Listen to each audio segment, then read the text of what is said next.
Our final speaker today is Boris Chevalier. He received his PhD in 2023 from the University of Lyon. His dissertation is a very long title, so it basically deals with the questions of chivalry and ethics and literacy during the period of Crusades. But today he'll be speaking to us on the Fourth Lateran Council and its impact on Crusaders' ethos. Thank you. Thank you for inviting me, and thank you. I never thought I would be presented by Thomas Madden one day. Thank you. So, my title implies that we can analyze the effect of a council held by the highest authorities of a church, of the church, on a group of lay people. So, I'm not sure internationally, but definitely in France, it's often repeated, sometimes even by scholars, that a regular man in the Middle Ages would not have even known the name of his pope, which is a claim that is quite troubling. Thus remained the question, how can we know the influence of a decision taken behind closed doors among the lettered elite, that is the church, on the secular laws? So that's a bit the subject of today, of my presentation. So in order to do that, I will focus on a macroscopic or bottom-up study which allows us to grasp the reality or otherwise of this assertion. So we'll see the reception of the council based on one night. And it's the night I spend my thesis on. And so, first of all, what has the council to do with crusade? So some of you might already know this, of course, but the council is part of a long context of promoting a reform of Christianity, but it is mostly closely linked to the person and spirit of Innocent III, whose writing are firstly, so before even becoming Pope, liturgical and desiring that everyone, mostly of course priests, approach the altar and celebrate with the greatest possible reverence. Then he wrote a text, the Adec Tantum Mundi, it's a review of the world, criticizing each order of the society. And then once he was Pope, he desired to apply this project, this reform of each order of Christianity, preparing for a crusade. We're talking now in the context of the Fourth Lateran Council, in the so-called Bull Quia Major of 1213, and then officially he extended this project for the whole of Christendom at the Fourth Lateran Council. Whether it is the Fourth Lateran Council is very known, of course, for the ideology of the Pope Innocent III is very much known for the concept of the sacrifice of the Mass, but also for the council itself, for the Canon 21, the canon that states the utrusque sexus canon on the obligation of annual confession and annual communion. Also, we have the desire to have a clergy from which bad elements are expurgated, a fight against heresy, and everything of this council is framed within crusade. When I say framed, it's literally framed, because the actual opening speech is extraordinary. Very often we talk about the first, when we talk about crusade speeches, we often talk about Urban II speech at Clermont, but we often forget this speech. Perhaps, I think, the most impactful speeches of the crusade story.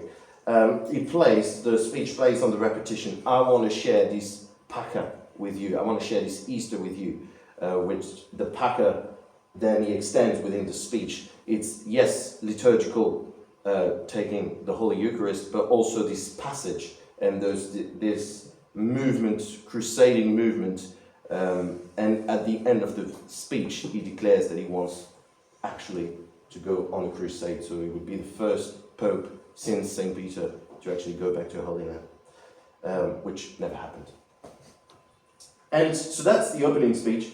The last canon of the council is Canon 71, which focuses on the necessity of a crusade effort. So, as you can see, it's all framed on crusade. And now we'll go mostly to see the impact of this council, to focus more on a character that is very dear to me, that is Hugues de Berzé. So, as I mentioned earlier, it's the character I chose to base my whole thesis on him. And he has many advantages, mostly to be illiterate. It's an advantage for us. So illiterate in the sense that it did not follow classical humanities curriculum. So it doesn't know Latin, Greek, Hebrew, and he did not study literature. Very often when we talk about illiteratism and the Fourth Crusade, we mentioned Robert de Clary, as he was mentioned, but Robert de Clary actually mentions Alexander and other profane characters within literature, where this character doesn't. So, and he claims his own illiteracy. So, thus, certain influences can be identified without overlooking other that impacted more literate lords, such as the reading of Holy Scriptures, theology, and the understanding of the essence of liturgy. So we put that to the side because the character here claims his illiteracy. And so this knight participated to the Fourth Crusade, is mentioned by Geoffroy de Villehardouin as one of the barons in Citeaux, where in Citeaux, so on the 14th September 1201, Fulk de Neuilly preaches, and Arnaud Amaury, would be more known later in the Albigensian Crusade, gives him to this knight, gives him his cross for the crusade. 14th September, the date is very important because it's very linked to liturgy. 14th September is the feast of the exaltation of the Holy Cross. We can already note that a lay person is present at a Cistercian chapter. And so the character declares himself his illiteracy. He wrote many poems, but one of them is more interesting for us today. It is called A Bible. We'll get to that later. That's the name of the poem, of which you can read it right here at the bottom. C'est la vie de Hugues de Berzé. And a poem from 1219. The poem presents a state of society, a review of the society. It was a common theme of the time, but it's also a call of repentance and a personal public act of penance. Through his poem, by reconstructing his encounters, we can discern the education he received. Hugues advocates for an internal conversion during the years following his return from the Crusades, and then publicly repents. He writes, so with 1219, he writes in the context of the promotion of the Fifth Crusade with an audience primarily composed of lay lords, whom he urges to commit themselves to righteousness. So we'll now go to focuses more on the subject, which is what's his perspective on chivalric ethos. So as I said, it's reconstructing organogram of the people he may have met and the influences that shaped his thinking. I repeat, this is a reconstruction.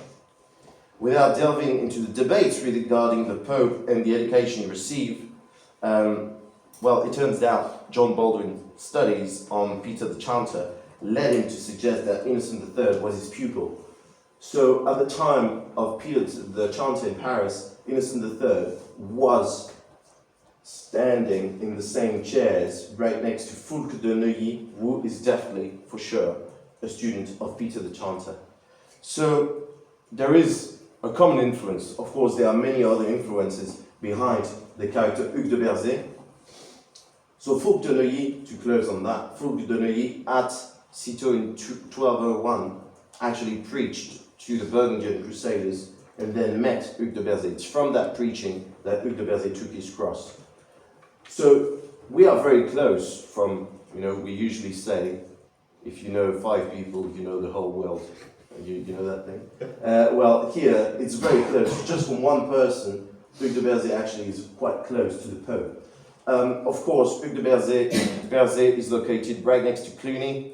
He had one archpriest that was from the Cluniac monastery, from the Cluny monastery. So during the childhood, during the younger years, he was very close to the Cluny ideology. And very soon, he got very close to Cistercian monks.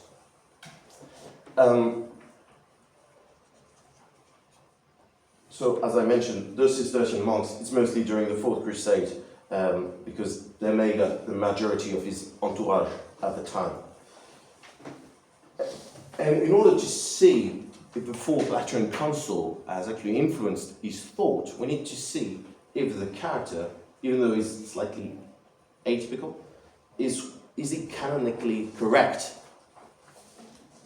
So, when he begins his poem, that he calls the Bible, he focuses on the sins of the world, mostly the lay lords, and he places himself personally among the sinful character. By doing so, he responds to an order of the council. So the Canon 10.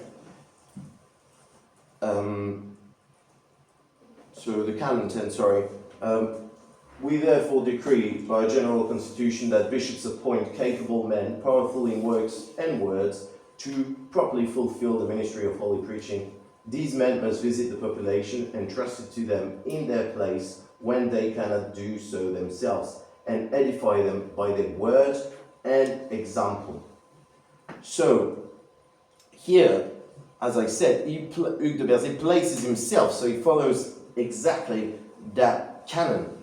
However, the council, as you may know, also strictly regulates lay preaching.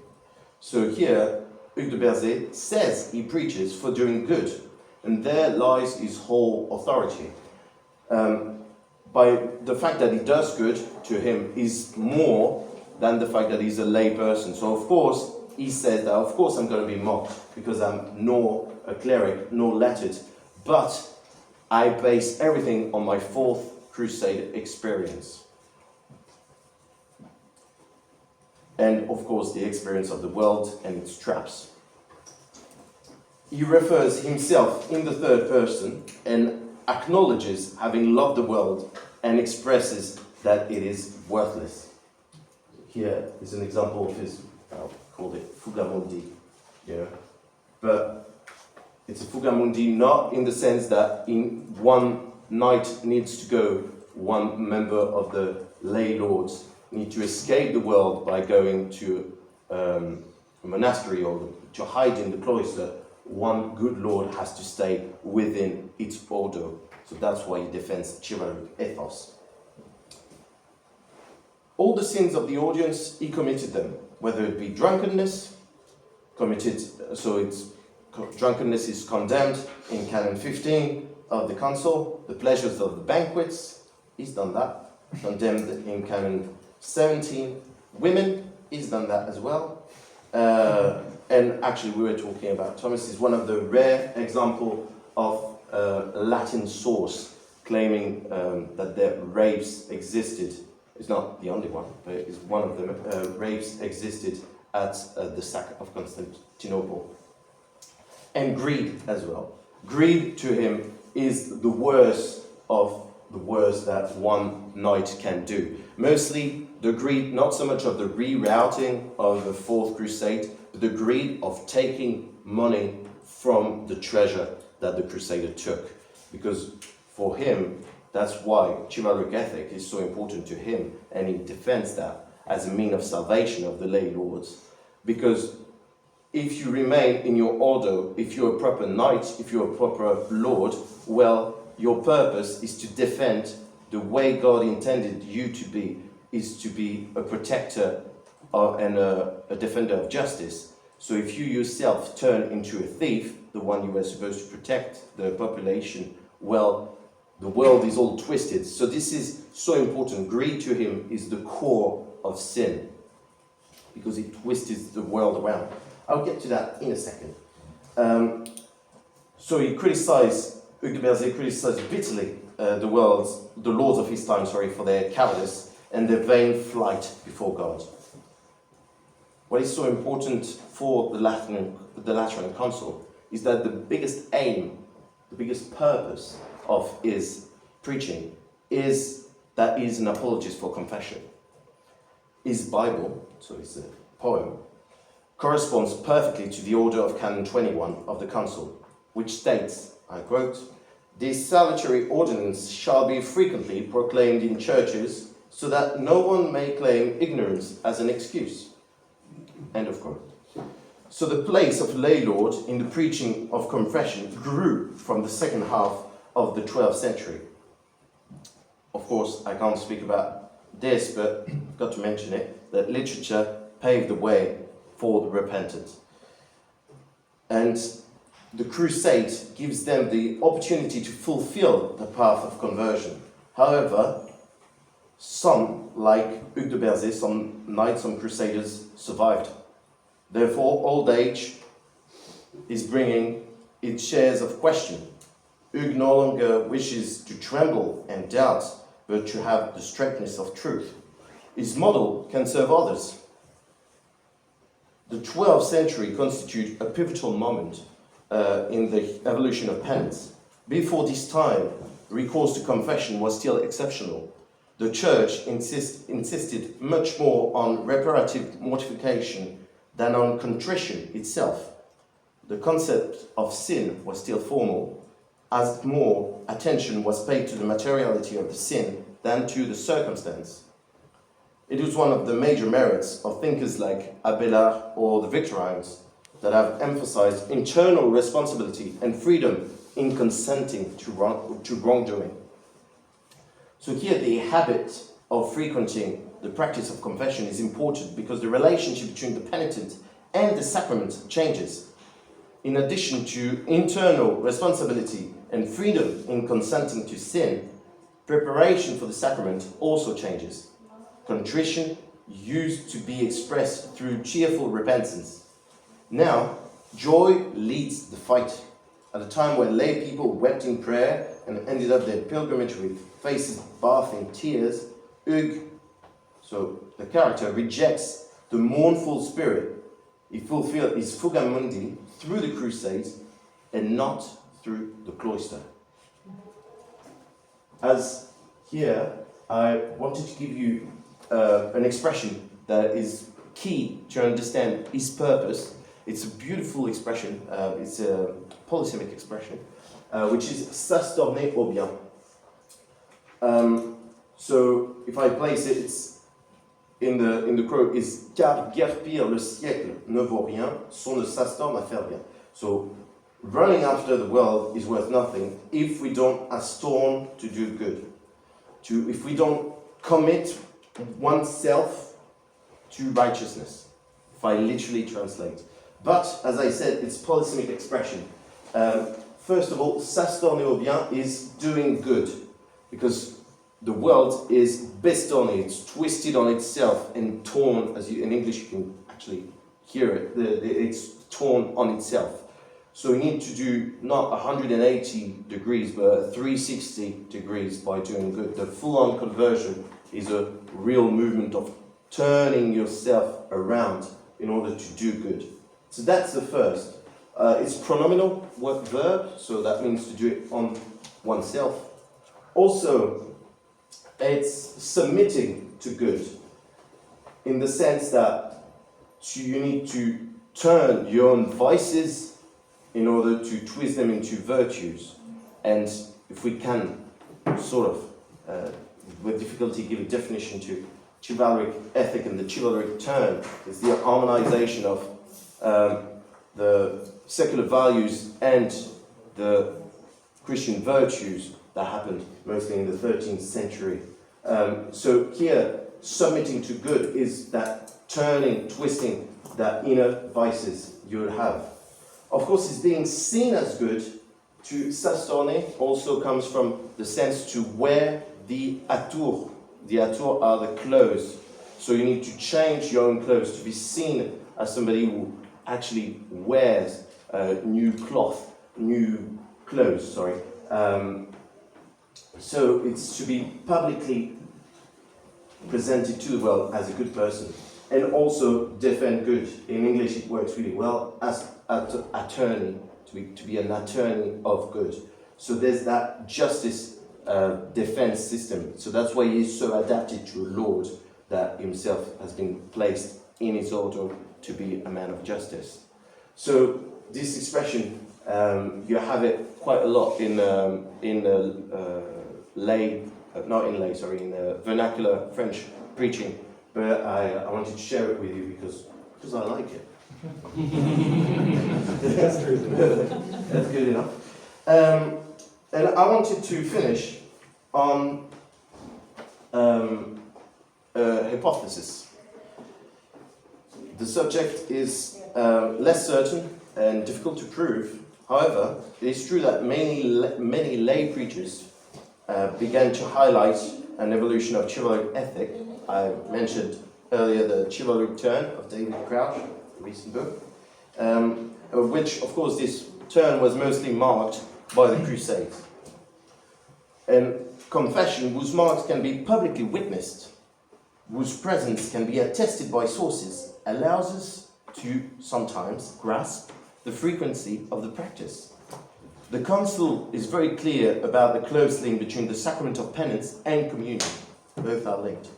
While many historians often repeat that communion was extremely rare, without this being frequently proven, it appears that the risk of sudden death, prompted by the clergy accompanying the Crusaders to frequently administer communion as a form of viaticum. This practice seems to have persisted for certain lords, who, like Hugues de Berzé, benefited from regular confession and communion over the years, might have continued the habit. Thank you very much.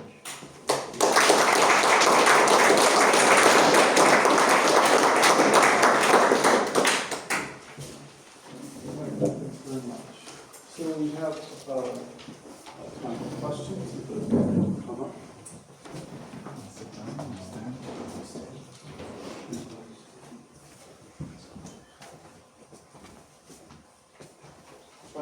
Questions? So I have a question about Hugues de Berzé, and how much can we reconstruct of his sort of career on the Fourth Crusade from his poetry, in terms of who did he serve with, in what contingents, what parts of the battles did he take part in, and when did he head back? So that's a very good question. So to reconstruct, I tried even to do his whole lifetime. Of course, it's very difficult to find a birth date, but you have two mentions in the Cluny Charters where he's present with his father. During the Fourth Crusade, he's present at Citeaux with his father again. They're all called Hugues de Berzé, like for 150 years, so it's a bit difficult. And so it goes to the Fourth Crusade. We know he's there because Villehardouin mentions him. We know he was a good knight because Guillaume de Provins, a monk of Cluny, mentions him. Then all we have is him talking about his experience. And all we know is that when he comes back, we know that he's definitely back in 1216, because I found a document in the Cluny Charter that it gives an entire windmill to a village. So there's a charter there, and the abbots of Cluny are witness. And during the crusade, whose contingent it was in, you've got a letter, as I mentioned, he wrote 5 courtly letters and 2 I didn't mention it, no I did. Two crusade letters, one of which is quite interesting because he uses Trouvert to go to Falquet de Romans, who was a troubadour at the court of Conrad of Montfort, and then he asks through the first one to Falquet de Romans to ask the second one, the Marquis of Montfort, to ask Frederick II to go on a crusade. So that letter is quite interesting because we can see how a lay lord is actually trying to do a bit of geopolitics of his time with his tiny network. And by doing so, he seems quite close to the Marquis, and we know that he was in Lombardy at one point, so it's most probably he was perhaps in his contingent. Because of that, it's a reenactment, so it's very difficult to measure which contingent he was in.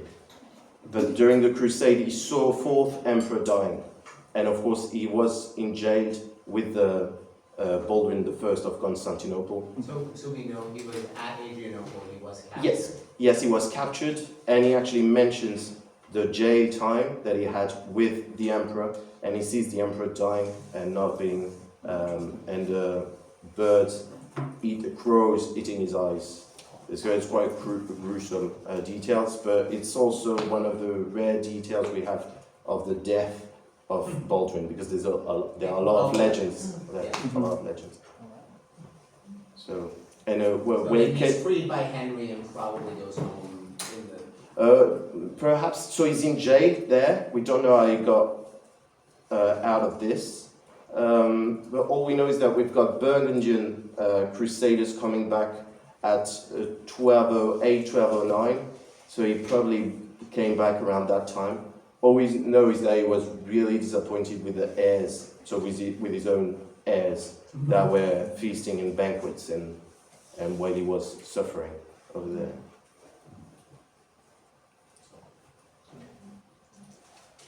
Thank you, John, and the speakers for the interesting talks.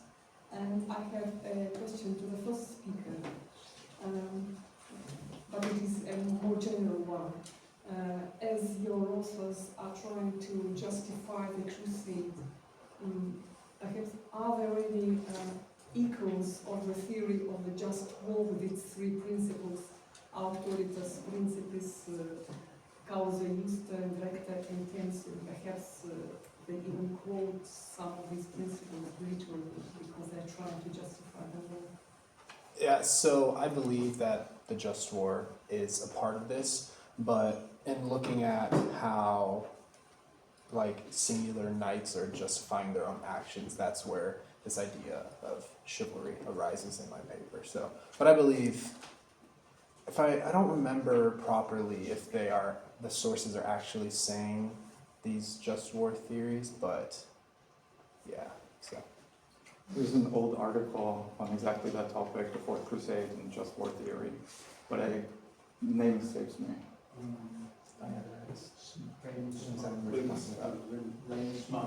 Yeah, that's right, it's Yeah. Thank you very much for the presentation. I have two questions. First about Constantinople and its people. Of course, it's a bit imaginative situation, but if, for example, emperor was more polite and more like strong-looking and so on, and have more support from the city, could we imagine that Constantinople would not be taken? Or like it's very imaginative, I understand, but maybe. And the second question about, like more broad about this, you say that it's about the last Hugues de Bergerac, that he planned to, he wrote this poetry, but how spread it was, how influenced it was, because if we talk about preaching, you could not preach until you are not sent, and exactly in this time, with all these heresies, they discuss very broad this question about preaching and not be sent, and Peter de Chantor was the only one actually who defend lay preaching, how it was a real preaching or it's just writing to put it into the table? Want me to start? Okay. I mean, this is a very fun question. If we want to speculate, we can do that. So, I think it's likely, actually, that Constantinople wouldn't have fallen. Because for it to happen, so many things need to go wrong. You know, the wind has to blow a certain way so the Crusaders can get up to the harbor walls. And I believe Alexius III sort of has a bad rep in historiography, which has largely to do with Nikitas Koniates, who of course writes in hindsight, knowing what happened after 1204. But I think he wasn't that bad of an emperor, and at least not how he's described as, lazy and not doing anything. It seems to be the exact opposite. He's very energetic, maybe not particularly good at what he does, but he's very energetic. You still have the enormous walls of Constantinople, and the crusading army is basically always like half there to be dissolving itself, right? Because you have so many voices that speak against this redirection. So I would say, yeah, it's possible. And my question my answer would be that among the manuscripts we have of the Bible, we've got 5. One of them got lost, Turin. The other ones, the ones I presented, the illumination I presented, is from the Roman de la Rose in Paris. So it's part of their Rudebeuf also in there, and most of the time is in between in a compilation of manuscripts that are half with profane secular literature and half with is very often linked with Rudebeuf. So it's a bit in between, which is it is not, because also it's not in Latin, so it's not into such. It's very difficult to see the reception of it. But what we know is that from the manuscripts, is still a bit in between, half literature, half profane, half sacred literature, if I can say. On the content level, I would say that I think the conquest, we tend to think the Fourth Crusades is the conquest of Constantinople, but I think it was the least likely outcome of that crusade. And the amount of, just militarily, the amount of soldiers who were actually assaulting even the harbor walls was minuscule compared to previous attacks on the city. The set of circumstances that occurred allowed for that conquest, even the Crusaders didn't think that it was likely.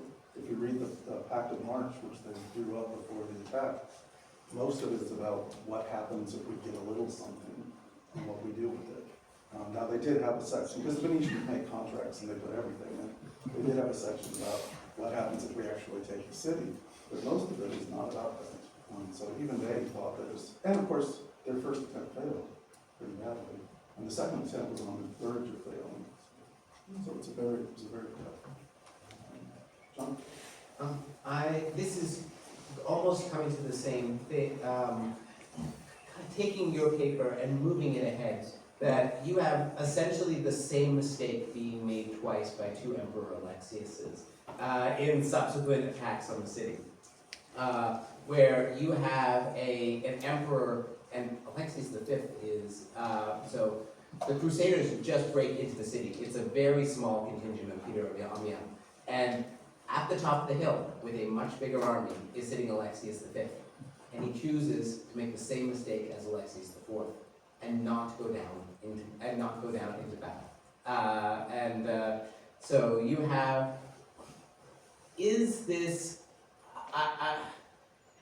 is it that he didn't care, or that he didn't learn, or that he thought the situation, like, what is, like, if we have to take account of the hoi polloi, if we have someone who, I guess maybe is it that Alexius V came to power in a palace coup, rather than up from the people, that his allegiances to the palace and not the people, but using your hoi polloi analysis, how do we understand Alexius V's decision to repeat the same mistake?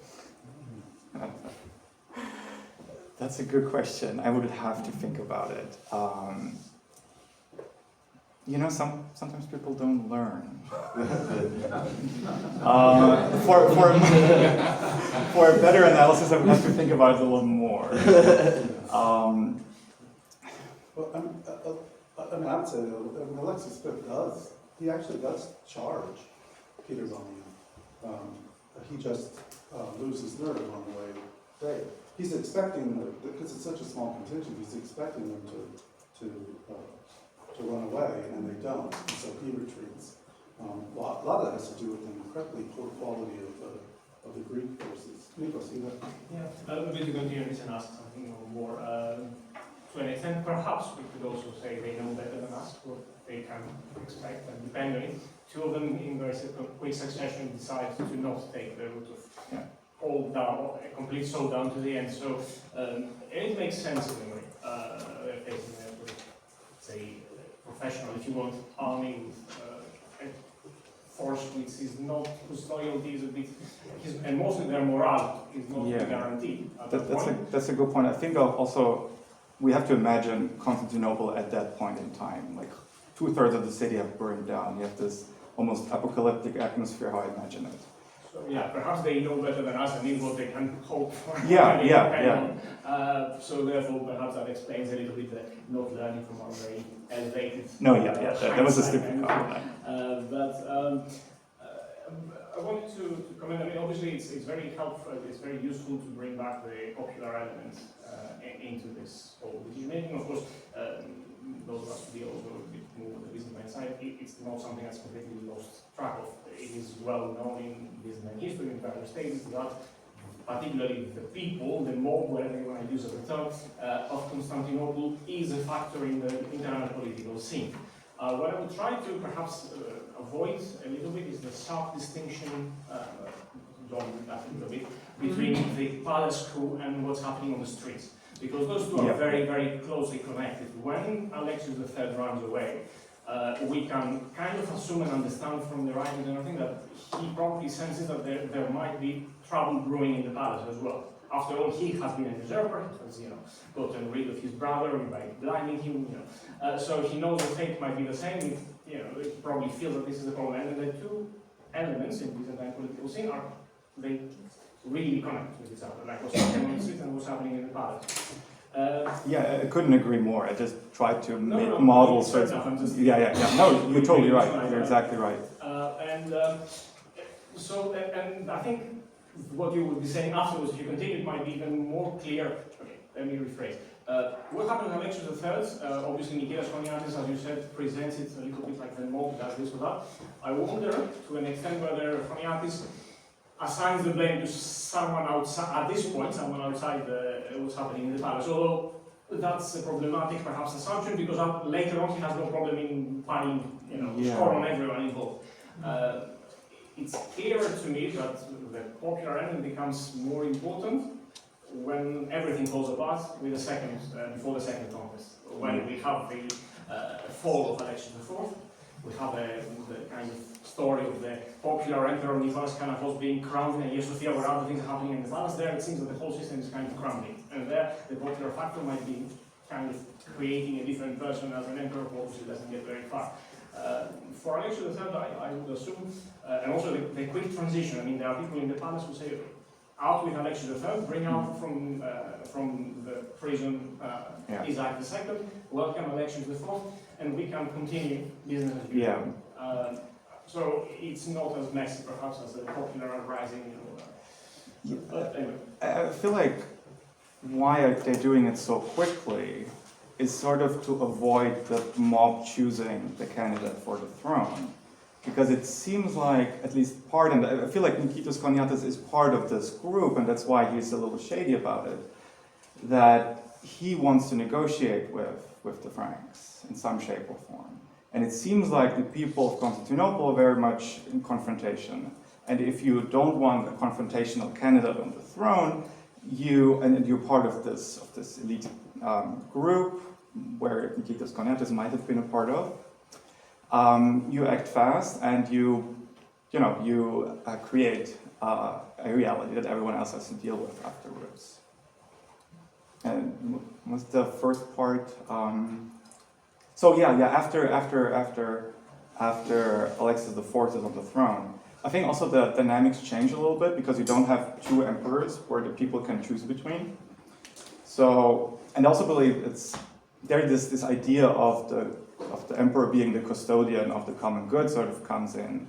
Because what seems to be happening time and time again is that Alexis IV prioritizes paying the Frankish army instead of, on the cost of the Roman population. At least that's how it's perceived. And what I also think, that the people don't like doing this sort of thing. They don't like rising up really because it means a total destruction of the order. So a lot has to go wrong, and they talk a lot back and forth. There's a lot of complaining in Constantinople to Alexius IV, and it takes a lot for this popular uprising to happen. It's like multiple months. But we should talk about this more over dinner. Yes. Yeah, I have a question for message earlier. Do you know if this huge sea of the Versailles was related to a couple of Crusaders that went to the Albigensian Crusade, that were Foucault and Jean de... The Berzy, no, it's a different family. It's a different family. Yeah, but sometimes it's spelled Berzy, but it's Berzy le Sec, that is in... Burgundy.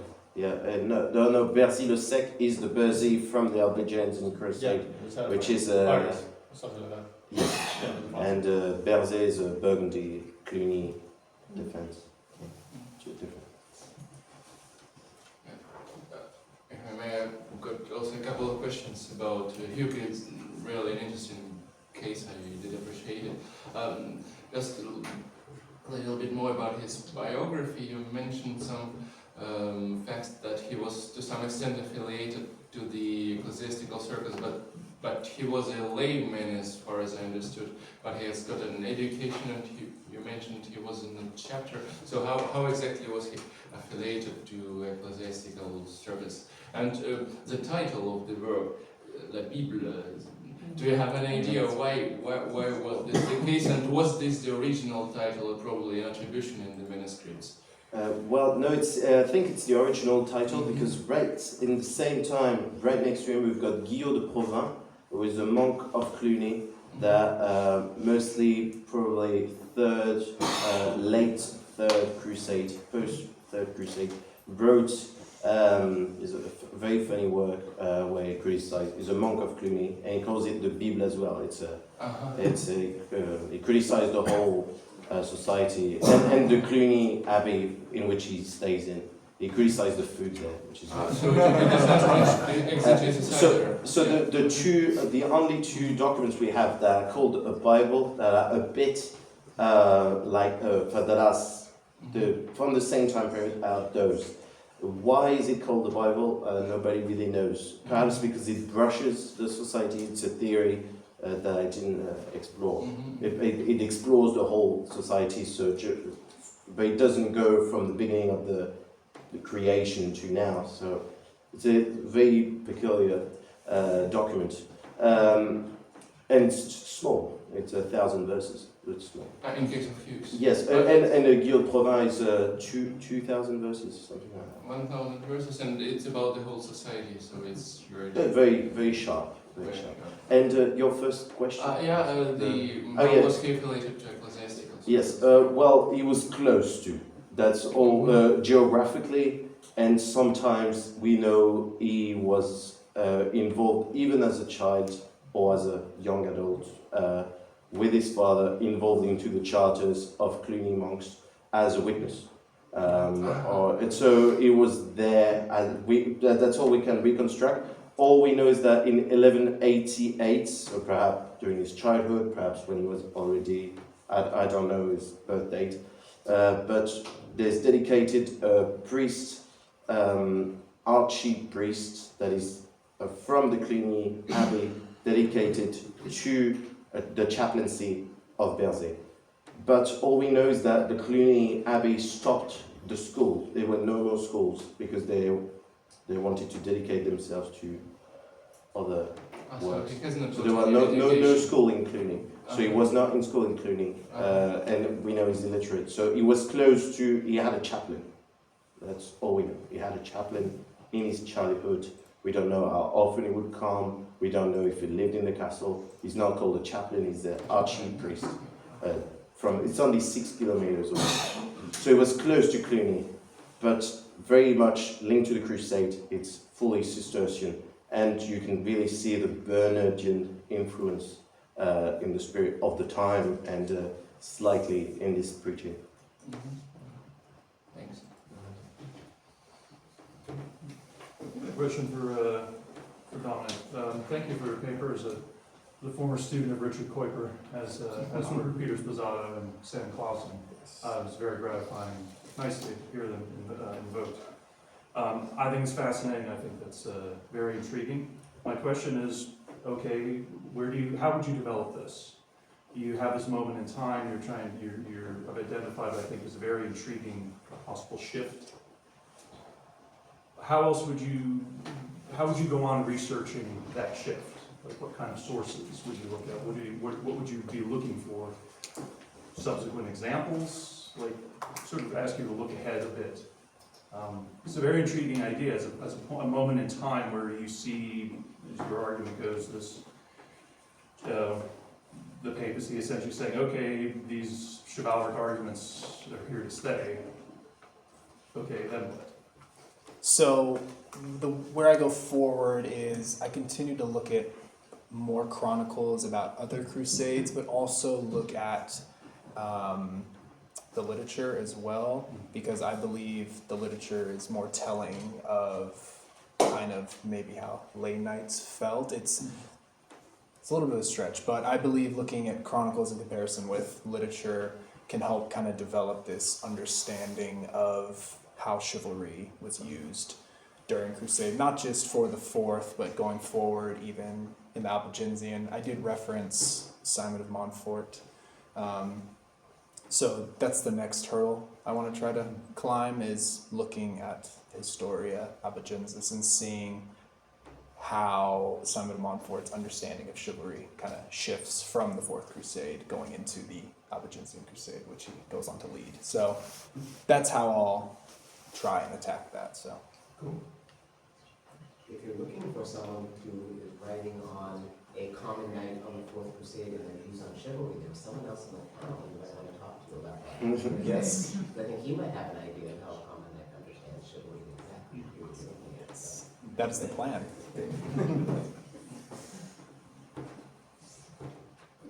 I have a question for Boris. You mentioned that one of the vices that he is attacking is greed, and you mentioned that The treasure. the treasure. Yeah. So is he talking about those who took out of the common pile? Yes. Yeah. Can you say something more about that? Well, when he's criticizing the knights, he always uses an image that is that I find quite interesting. For example, you would start with a common biblical image, and then, for example, hiding. The knights are cowards and they're hiding or they're fleeing. So it's very linked to his experience to the Fourth Crusade. Those who didn't come at first, or those who are leaving the main contingent. And he would say, well, those ones are hiding, and even now he came back after the Fourth Crusade, so they would say they're hiding in tall towers. So of course it's based on the absurdity, just like Aidan in the Garden of Eden would hide behind a bush from God, and of course God would see him because he's God. So it's based on this absurdity that why would you hide in a tall tower? Or why would you hide behind your shield that represents you in person? So it's the same when he talks about the absurdity of stealing from the treasure, and we can really hear, I know it's a bit far-fetched when I say it right here, but in the text you can feel the fact that he's really hurt that those knights that are made from when he defines the knight or lord, I make both same thing in this presentation, is he would define the one as the one that he's here to place justice upon the thief. And so, of course, it's very much absurd that they themselves become the thieves. And who's here to put justice upon them? And so there's that completely absurdity of the situation that torn about reality that he's trying to show to the world by his preaching. So precisely, it doesn't give details, names, amounts on this particular subject. It just says that they stole, the guards that were supposed to guard it stole from it. So we can hear that perhaps there were knights that were actually close to a pile of treasure, a pile of goods that were stored, and there were perhaps the ones there took a bit for themselves. It's very personal, so it's very, he talks like an eyewitness, which is very interesting for the history of the Fourth Crusade, because yes, we've got Robert de Clary. But Robert de Clary is, we say, well, he thinks like the common crusader, and I think Hugues de Verzé is on the same level, perhaps even less important among the council of barons. And so he witnesses, for example, he says that he witnessed the four emperors dying actually during the time, if you count all it's going back to your conversation that you were having, there were more than 4, because it keeps changing. And well, for him, just like perhaps the common population of Byzantine, they didn't keep track. It keeps changing. So for him, there were just 4 who died, and so that's quite interesting to see who he places and what he knows. He doesn't know the whole politics and the whole picture like we do now, or we try to. When you're on the day, that's it. Sorry, it's a... I mean, given his social status, if it's similar to Clary, I mean, Clary very much felt like he was not given his share, or the people of that status were not given their share, and that the others were, the grazers were stealing from them. As I recall, one also kind of blames the misfortunes of the empire on this sin. Well, it's that's the same when he talks about the emperor who dies. It's the absurdity of the situation. An emperor that just ends up rotting and not being properly buried. It's the absurdity of the situation that is used in the preaching process. Of course, it's a shock argument that says, well, you're at the very top and you will end up being rotten. So, putting that in the preaching context, yes, he claims his authority is that he was the eyewitness, but how is the preaching influencing the truth of what he actually saw? We don't exactly know. Also, but because it's very personal, he talks about his own sins. Sometimes he's very degrading on himself, but he talks about his own very personal attraction, mostly to ladies and things that he'd done. So we can only assume that the rest is true. It's an angle. It's an angle that I should.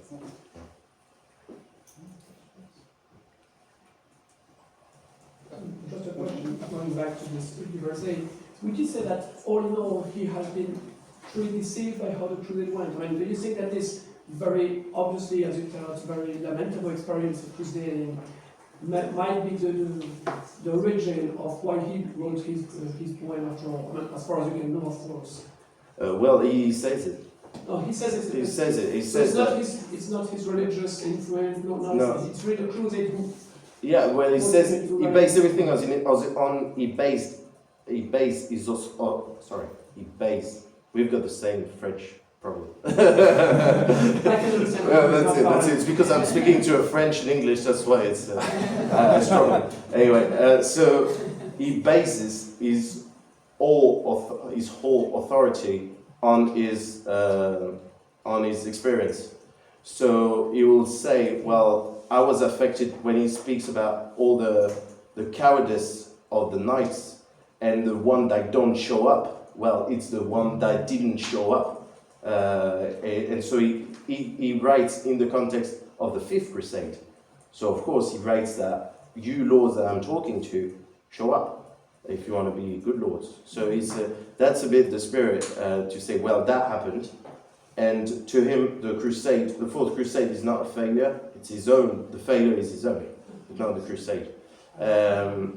And when he comes back, he says, well, to accomplish oneself, you must follow the order, you must follow the right tiny path, and do that. It's very sometimes subtle. It's not as clear as the presentation to be like, I'm going to be a soldier of Christ. It doesn't say that. It's much more subtle. That's why it's very much linked to literature as well.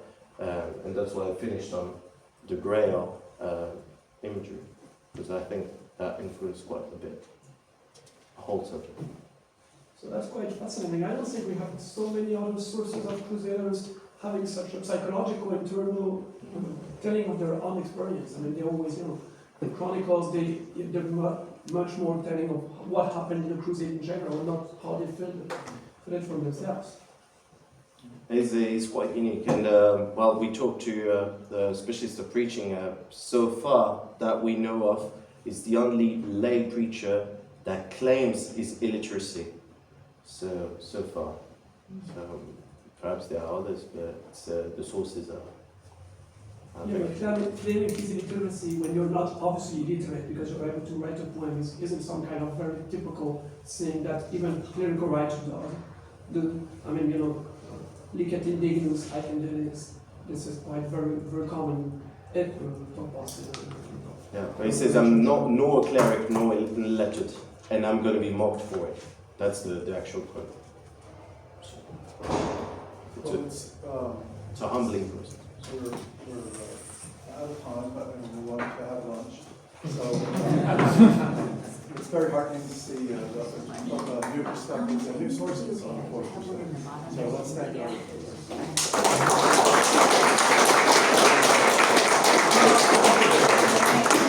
It's impressive. It's I haven't heard of him, but I've never read him. a lot of he's known among